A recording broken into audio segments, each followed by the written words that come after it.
નર્મદા જિલ્લામાં મહત્વની ગણાતી સાગબારા ધનસેરા ચેકપોસ્ટ ખાતે 31મી ડિસેમ્બરને ધ્યાનમાં રાખતા કડક ચેકિંગ માટે સૂચના આપવામાં આવી છે।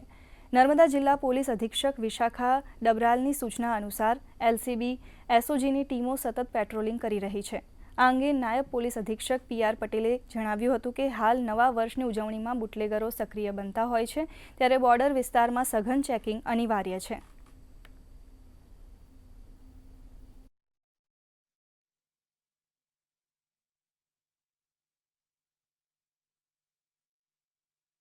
દારૂ કે કેફી પીણું આપણા નર્મદા જિલ્લામાં પ્રવેશે નહીં તેની પૂરતી ખાતરી કરવામાં આવે છે અને એલસીબી એસઓજી અને જિલ્લાની તમામ પોલીસો અને અધિકારીઓ આ બાબતે ખૂબ એલર્ટ છે અને અવારનવાર રેડો કરી અને કેસો પણ કરેલા છે। ખાસ કરીને વાત કરીએ તો સાગબારાની જે ધનસેરા ચેકપોસ્ટ છે એ મહારાષ્ટ્રને અડીને આવેલી છે અને આગામી 31 ડિસેમ્બરે જ્યારે મહારાષ્ટ્રમાંથી લીકર એટલે કે કેટલાક કેફી પીણા ગુજરાતમાં ના આવે તે માટે નર્મદા પોલીસ સતર્ક બની છે અને અહીં જે ધનસેરા ચેકપોસ્ટ છે એ ચેકપોસ્ટ પર આવતા જે તમામ વાહનો છે એ વાહનોનું ચેકિંગ કરવામાં આવે છે। જયેશ દોશી, દૂરદર્શન સમાચાર, નર્મદા।